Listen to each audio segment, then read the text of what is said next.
नमस्कार। पिछले कुछ समय में मुझे एक दो बार TV9 भारतवर्ष देखने का मौका मिला है। नॉर्मली भी युद्धों और मिसाइलों पर आपका बहुत फोकस होता है।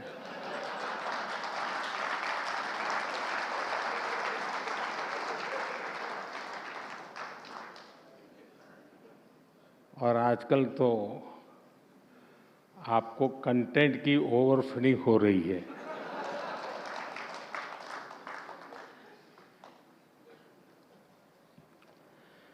बड़े बड़े देश TV9 को इतना सारा कंटेंट देने पर तुले हुए हैं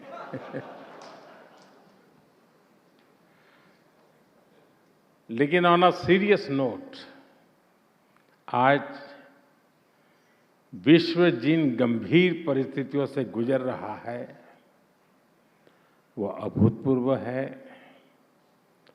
और बेहद गंभीर है। और इन स्थितियों के बीच आज TV9 नेटवर्क ने विचारों का एक बेहद महत्वपूर्ण मंच बनाया है। आज इस समिट में आप सभी इंडिया एंड द वर्ल्ड इस विषय पर चर्चा कर रहे हैं। मैं आप सबको बधाई देता हूं, इस समिट के लिए अपनी शुभकामनाएं देता हूं, सभी अतिथियों का अभिनंदन करता हूं।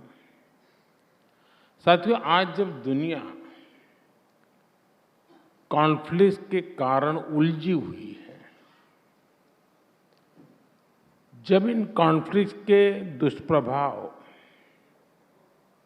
पूरी दुनिया पर दिख रहे हैं, तब इंडिया एंड द वर्ल्ड की बात करना बहुत ही प्रासंगिक है। भारत आज वो देश है जिसकी अर्थव्यवस्था तेजी से आगे बढ़ रही है। 2014 के पहले की स्थितियों के पीछे छोड़ करके आज भारत एक नए आत्मविश्वास के साथ आगे बढ़ रहा है। अब भारत चुनौतियों को टालता नहीं है, बल्कि चुनौतियों से टकराता है।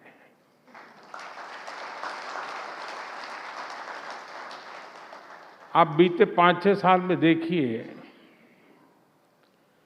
कोरोना की महामारी के बाद चुनौतियां एक के बाद एक बढ़ती ही गई है।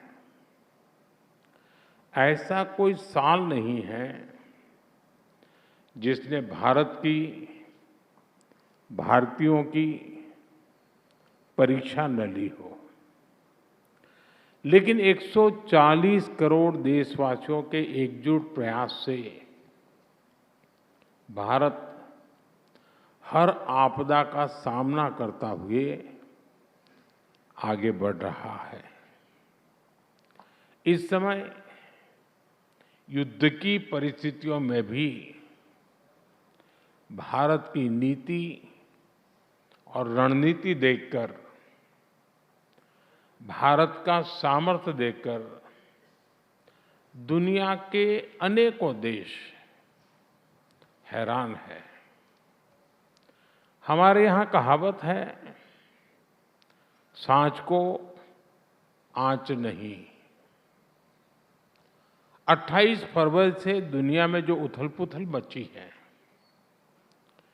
इन कठोर विपरीत परिस्थितियों में भी भारत प्रगति के, विकास के, विश्वास के संकल्प के साथ आगे बढ़ रहा है। इन 23 दिनों में भारत ने अपनी रिलेशनशिप बिल्डिंग कैपेसिटी दिखाई है। डिसीजन मेकिंग कैपेसिटी दिखाई है और क्राइसिस मैनेजमेंट कैपेसिटी दिखाई है। साथियों, जब दुनिया इतने सारे खेमों में बंटी हुई है, भारत ने अभूतपूर्व और अकल्पनीय ब्रिजेस बनाए हैं।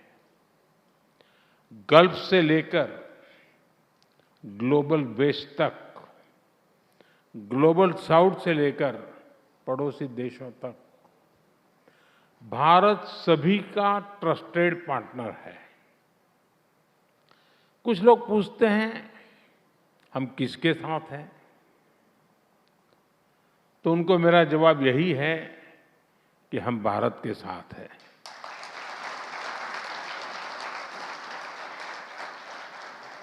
हम भारत के हितों के साथ हैं, शांति के साथ है, संवाद के साथ है। साथियों, संकट के इसी समय में जब ग्लोबल सप्लाई चेन डगमगा रही है, भारत ने डाइवर्सिफिकेशन और रेजिलियंस का मॉडल पेश किया है। एनर्जी हो, फर्टिलाइजर हो या एसेंशियल गुड्स, अपने नागरिकों को कम से कम परेशानी हो, इसके लिए भारत ने निरंतर प्रयास किया है और आज भी कर रहे हैं। साथियों, जब राष्ट्रनीति ही राजनीति का मुख्य आधार हो, तब देश का भविष्य सर्वोपरि होता है। लेकिन जब राजनीति में व्यक्तिगत स्वार्थ हावी हो जाता है, तब लोग देश के फ्यूचर के बजाय अपने फ्यूचर के बारे में सोचते हैं। आप जरा याद कीजिए, 2004 से 2010 के बीच क्या हुआ था। तब कांग्रेस सरकार के समय पेट्रोल, डीजल और गैस की कीमतों का संकट आया था और तब कांग्रेस ने देश की नहीं बल्कि अपनी सत्ता की चिंता की। उस वक्त कांग्रेस ने 1,48,000 करोड़ रुपए के ऑयल बॉन्ड जारी किए थे और प्रधानमंत्री मनमोहन सिंह जी ने खुद कहा था कि वो आने वाली पीढ़ी पर कर्ज का बोझ डाल रहे हैं। ये जानते हुए भी कि ऑयल बॉन्ड का फैसला गलत है, जो रिमोट कंट्रोल से सरकार चला रहे थे, उन लोगों ने अपनी सत्ता बचाने के लिए ये गलत निर्णय किया, क्योंकि जवाबदेही उस समय नहीं होनी थी। उस बॉन्ड पर रीपेमेंट 2020 के बाद होनी थी। साथियों, बीते 5-6 वर्षों में हमारी सरकार ने कांग्रेस सरकार के उस पाप को धोने का काम किया है और इस धुलाई का खर्चा कम नहीं आया है। ऐसी लॉन्ड्री कभी आपने देखी नहीं होगी। 1,48,000 करोड़ रुपए की जगह देश को 3 लाख करोड़ रुपए से अधिक की पेमेंट करनी पड़ी, क्योंकि इसमें ब्याज भी जुड़ गया था। यानी हमने करीब करीब 2 गुनी राशि चुकाने के लिए मजबूर हुए।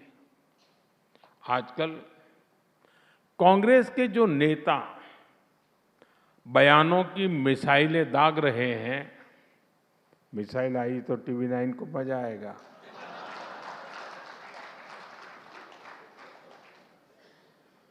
उनकी इस विषय का जिक्र आते ही बोलती बंद हो जाती है। साथियों, पश्चिम एशिया में बनी परिस्थितियों पर मैंने आज लोकसभा में अपना वक्तव्य दिया है। दुनिया में जहां भी युद्ध हो रहे हैं, वो भारत की सीमा से दूर है, लेकिन आज की व्यवस्थाओं में कोई भी देश युद्धों से, दुष्प्रभाव से दूर रहे, ऐसा संभव नहीं होता। अनेक देशों में तो स्थिति बहुत गंभीर हो चुकी है और इन हालातों में हम देख रहे हैं कि राजनीतिक स्वार्थ से भरे कुछ लोग, कुछ दल संकट के इस समय में भी अपने लिए राजनीतिक अवसर खोज रहे हैं। इसलिए मैं टीवी 9 के मंच से फिर कहूंगा, ये समय संयम का है, संवेदनशीलता का है। हमने कोरोना महासंकट के दौरान भी देखा है, जब देशवासी एकजुट होकर संकट का सामना करते हैं तो कितने सार्थक परिणाम आते हैं। इसी भाव के साथ हमें इस युद्ध से बनी परिस्थितियों का सामना करना है। साथियों, दुनिया की हर उथल-पुथल के बीच भारत ने अपनी प्रगति की गति को भी बनाए रखा है।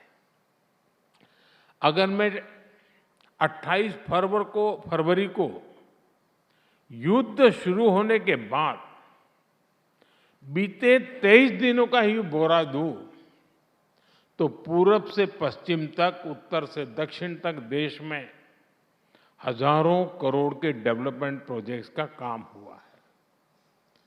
दिल्ली मेट्रो रेल के महत्वपूर्ण कॉरिडोर्स का लोकार्पण, सिलचर का हाई स्पीड कॉरिडोर का शिलान्यास, कोटा में नए एयरपोर्ट का शिलान्यास, मदुरई एयरपोर्ट को इंटरनेशनल एयरपोर्ट का दर्जा देना, ऐसे अनेक काम बीते 23 दिनों में ही हुए हैं।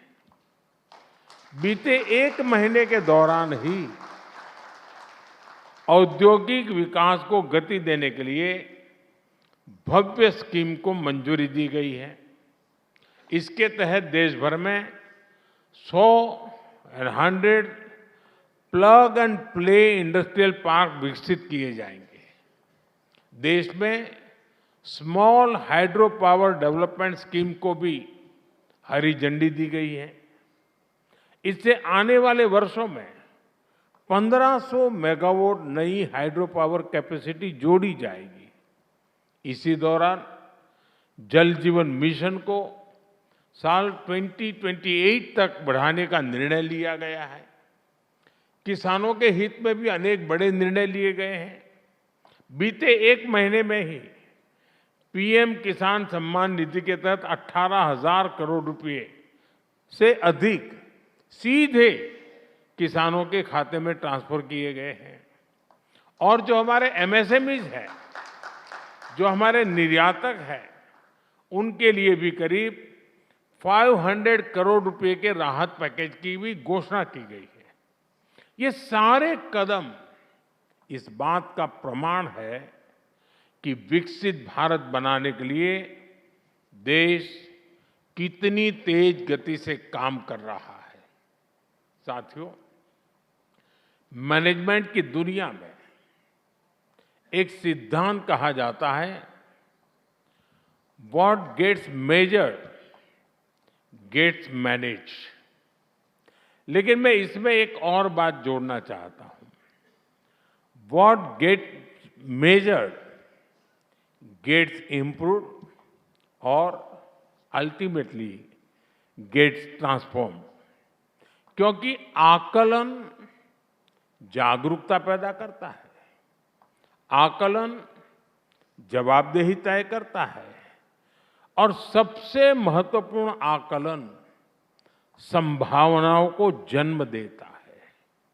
साथियों, अगर आप 2014 से पहले के 10-11 साल और 2014 के बाद के 10-11 साल का आप आकलन करेंगे तो यही पाएंगे कि कैसे इसी सिद्धांत पर चलते हुए भारत ने हर सेक्टर को ट्रांसफॉर्म किया है। जैसे पहले हाईवे बनते थे करीब 11-12 किलोमीटर प्रतिदिन की रफ्तार से, आज भारत करीब 30 किलोमीटर प्रतिदिन की स्पीड से हाईवे बना रहा है।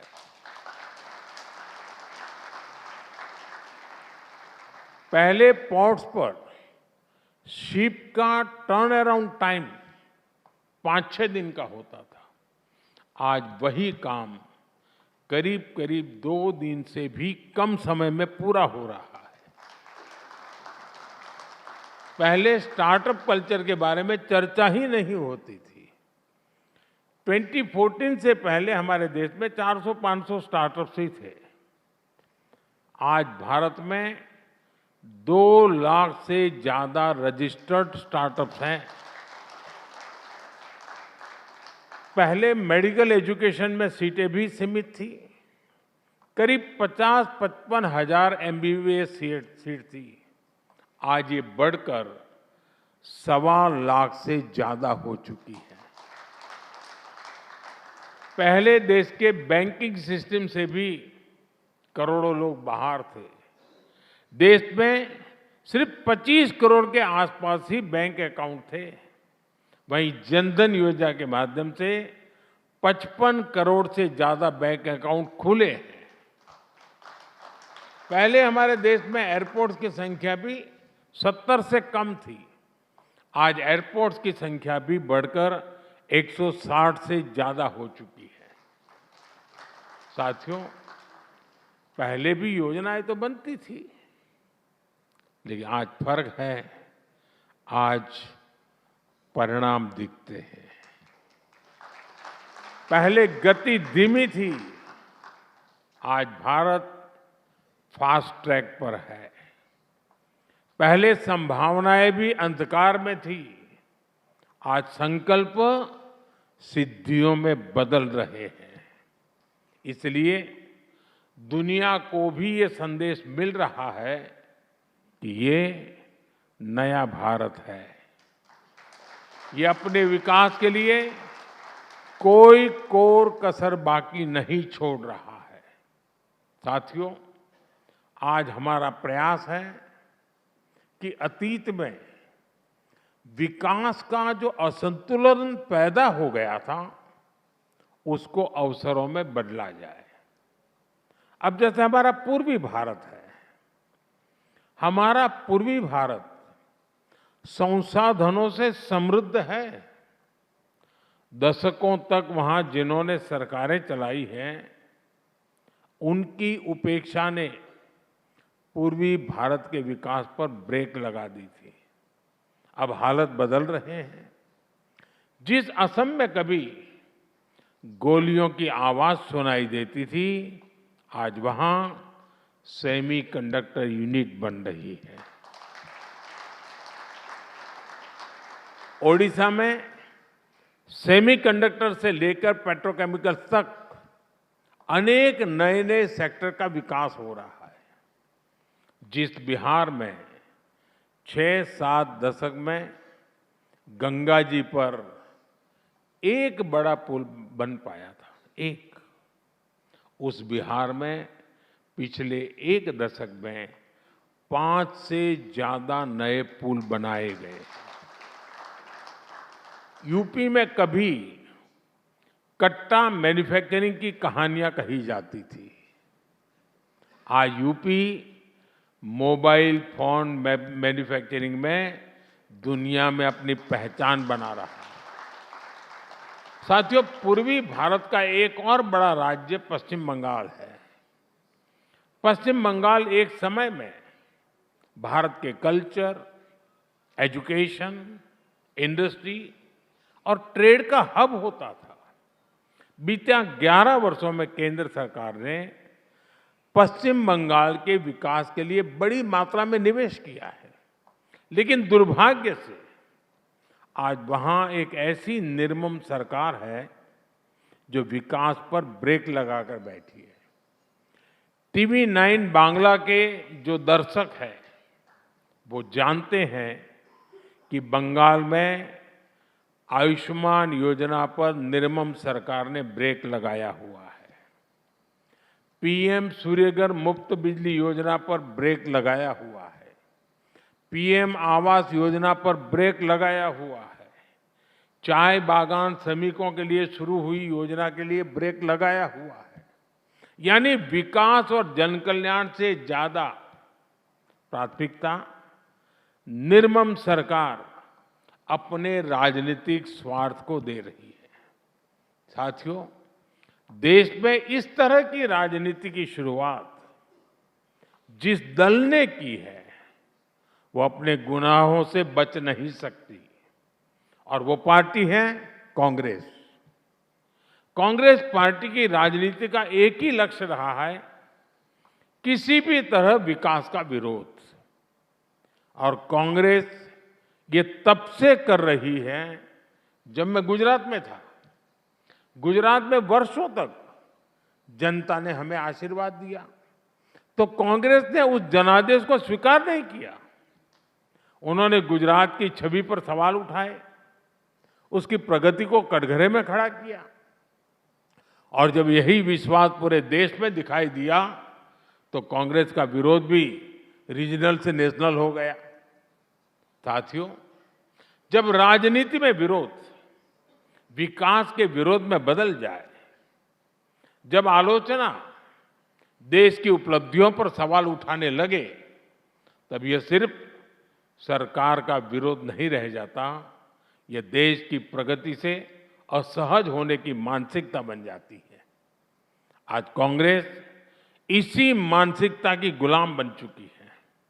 आज स्थिति यह है कि देश की हर सफलता पर प्रश्न उठाया जाता है, हर उपलब्धि में कमी खोजी जाती है और हर प्रयास के असफल होने की कामना की जाती है। कोविड के समय देश ने अपनी वैक्सीन बनाई तो कांग्रेस ने उस पर भी संदेह जताया। मेक इन इंडिया की बात हुई तो कहा गया कि यह सफल नहीं होगा। बब्बर शेख कर इसका मजाक उड़ाया गया। जब देश में डिजिटल इंडिया अभियान शुरू हुआ तो उसका मजाक उड़ाया गया। लेकिन हर बार यह कांग्रेस का दुर्भाग्य और देश का सौभाग्य रहा कि भारत ने हर चुनौती को सफलता में बदला। आज भारत दुनिया की सबसे बड़ी वैक्सीनेशन ड्राइव का उदाहरण है। भारत डिजिटल पेमेंट्स में दुनिया का अग्रणी देश है। भारत मैन्युफैक्चरिंग और स्टार्टअप में नई ऊंचाइयों को छू रहा है। साथियों, लोकतंत्र में विरोध जरूरी होता है, लेकिन विरोध और विद्वेष के बीच एक रेखा होती है। सरकार का विरोध करना लोकतांत्रिक अधिकार है, लेकिन देश को बदनाम करना यह कांग्रेस की नीयत पर सवाल खड़ा करता है। जब विरोध इस स्तर तक पहुंच जाए कि देश की उपलब्धियां भी असहज करने लगे तो यह राजनीति नहीं, यह दृष्टिकोण की समस्या है।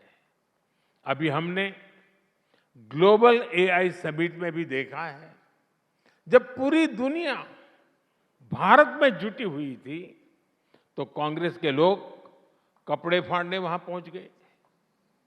इन लोगों को देश की इज्जत की कितनी परवाह है ये इसी से पता चलता है। इसलिए आज आवश्यकता है कि देश हित को दल हित से ऊपर रखा जाए, क्योंकि अंत में राजनीति से ऊपर राष्ट्र होता है, राष्ट्र का विकास होता है। साथियों, आज का ये दिन भी हमें यही प्रेरणा देता है। आज के ही दिन शहीद भगत सिंह, शहीद राजगुरु और शहीद सुखदेव ने देश के लिए सर्वोच्च बलिदान दिया था। आज ही समाजवादी आंदोलन के प्रखर आदर्श डॉक्टर राम मनोहर लोहिया जी की जयंती भी है। ये वो प्रेरणाएं हैं जिन्होंने देश को हमेशा स्व से ऊपर रखा है। देश हित को सबसे ऊपर रखने की यही प्रेरणा भारत को विकसित भारत बनाएगी। यही प्रेरणा भारत को आत्मनिर्भर बनाएगी। मुझे पूरा विश्वास है कि TV9 की ये समिट भी भारत के आत्मविश्वास और दुनिया के भरोसे पर, भारतीयों पर जो भरोसा है, उस भरोसे को और सशक्त करेगी। आप सभी को मेरी तरफ से बहुत बहुत शुभकामनाएं हैं और आपके बीच आने का अवसर दिया, आप सबसे मिलने का मौका लिया, इसलिए बहुत बहुत धन्यवाद। नमस्कार।